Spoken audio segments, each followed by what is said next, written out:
11th class student बेटा, आज हमारा हिस्ट्री का ये सेकंड हमारा जो टॉपिक है कल रह गया था उसका अगला पार्ट है, जिसमें हमने हाफ छोड़ दिया था कि जो डर्बी दादा पिता और पुत्र जो सभी इब्राहिम डर्बी के नाम से पुकारे जाते थे उनके बारे में हमने थोड़ा सा कल पढ़ा था। उससे आगे का थोड़ा सा मैं आज कराऊंगी आपको।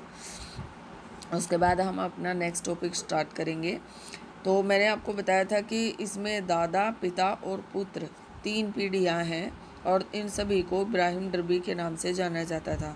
तो अभी हम जानेंगे कि बहुत ध्यान से सुनना बेटा, प्रथम इब्राहिम डर्बी कौन थे। ठीक है, तो इस क्रांति का प्रारंभ 1709 में प्रथम इब्राहिम डर्बी द्वारा किए गए आविष्कार से हुआ। यह धमन भट्टी यानी कि ब्लास्ट फ्रेंस का आविष्कार था, जिसमें सर्वप्रथम कोक का इस्तेमाल किया गया। कोक में उच्च ताप उत्पन्न करने की शक्ति थी और वह पत्थर के कोयले से गंधक तथा उपद्रव्य निकालकर तैयार किया जाता था।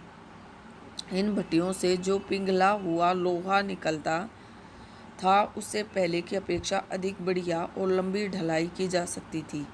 इस प्रक्रिया में कुछ और आविष्कारों द्वारा आगे और सुधार किया गया। द्वितीय डर्बी दूसरे डर्बी ने ढलवा लोहे से पिटवा लोहे का विकास किया जो कम भंगुर था। हेनरी कोर्ट ने एलोढन भट्टी, जिसमें पिघले लोहे में से अशुद्धि को दूर किया जा सकता था, और बेलन मिल यानी कि रोलिंग मिल का आविष्कार किया, जिसमें परिशोधित लोहे से छड़े तैयार करने के लिए भाप की शक्ति का इस्तेमाल किया जाता था।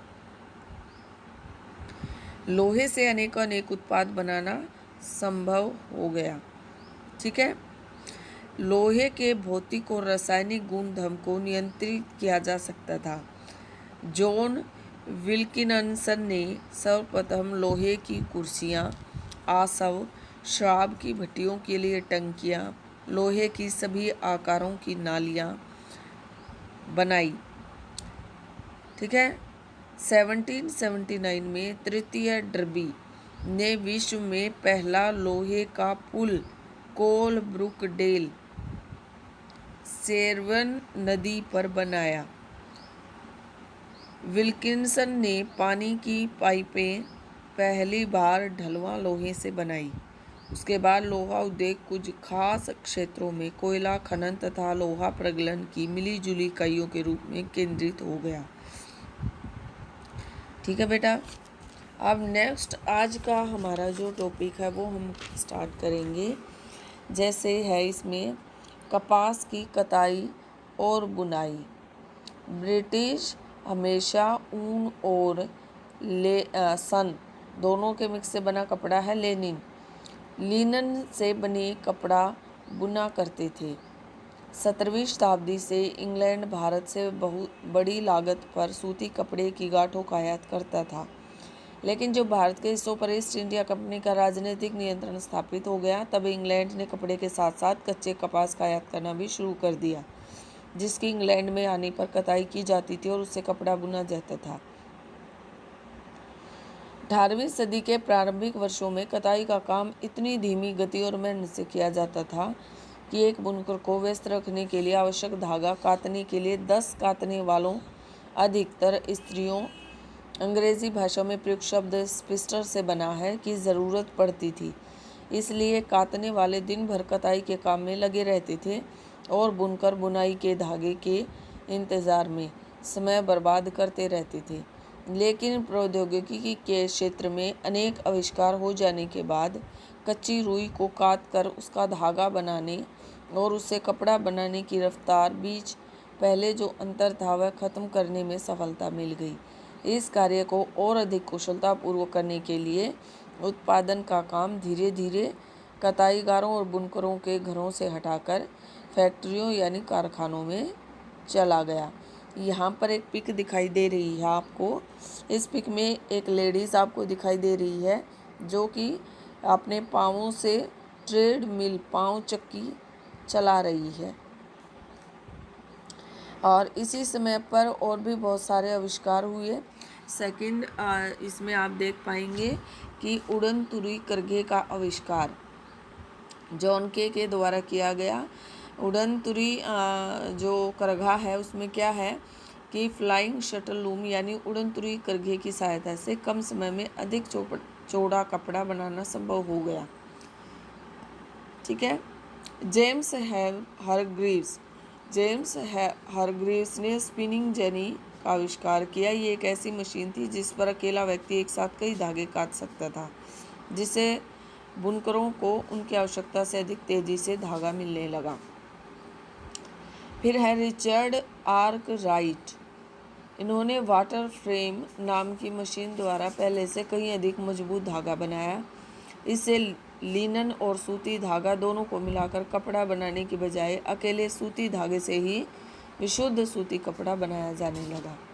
म्यूल, ये एक ऐसी मशीन का उपनाम था जो 1779 में सैम्यूल क्रॉम्पटन द्वारा बनाई गई। इससे कटा हुआ धागा बहुत मजबूत और बढ़िया होता था। ठीक है। तो इस तरह से कपड़ा उद्योग में उन मशीनों के आविष्कारों का दौर जो कताई तथा बुनाई कार्यों के बीच संतुलन बनाने के लिए बनाई जा रही थी, एडमंड कार्टराइट द्वारा 1787 में पावरलूम यानी शक्ति चालित करघे के आविष्कार के साथ समाप्त हो गया। पावरलूम को चलाना बहुत ही आसान था। जब भी धागा टूटता वह अपने आप काम करना बंद कर देता। किसी भी तरह के धागे से बुनाई की जा सकती थी। 1830 के दशक से कपड़ा उद्योग में नई नई मशीनें बनाने के बजाय श्रमिकों की उत्पादकता बढ़ाने पर अधिक ध्यान दिया जाने लगा। यहाँ मैप दिया गया है। मैप में आप देख सकते हैं कि सूती वस्त्रों का जो उत्पादन क्षेत्र है वो कहाँ कहाँ है। ठीक है। तो यहाँ पर देखें आप, Leicester, Nottingham, Birmingham, London, Manchester, Leeds, Newcastle, Glasgow आदि में जो सूती वस्त्रों का उत्पादन है वो दिखाया गया है।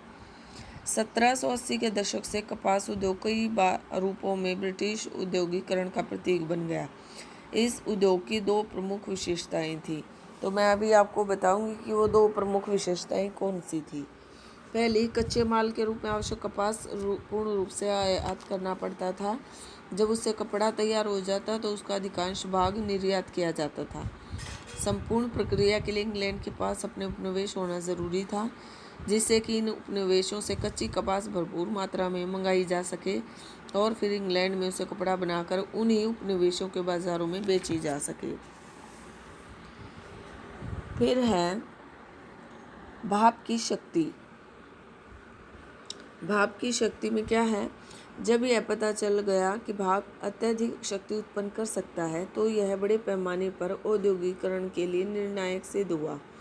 द्रव्य चालित शक्ति के रूप में जल भी सदियों से ऊर्जा का प्रमुख स्रोत बना रहा था, लेकिन इसका उपयोग कुछ खास इलाकों, मौसमों और जल प्रवाह की गति के अनुसार सीमित रूप से ही किया जा सकता था। लेकिन अब इसका अलग रूप में प्रयोग किया जाने लगा। भाप की शक्ति उच्च तापमानों पर दबाव पैदा करती, जिससे अनेक प्रकार की मशीनें चलाई जा सकती थी। तो भाप की शक्ति ऊर्जा का अकेला स्रोत था जो मशीनें चलाने के लिए भरोसेमंद और कम खर्चीला था। भाप की शक्ति का इस्तेमाल सर्वप्रथम खनन उद्योगों में किया गया। It's very important. भाप की शक्ति का इस्तेमाल सबसे पहले किस उद्योग में किया गया?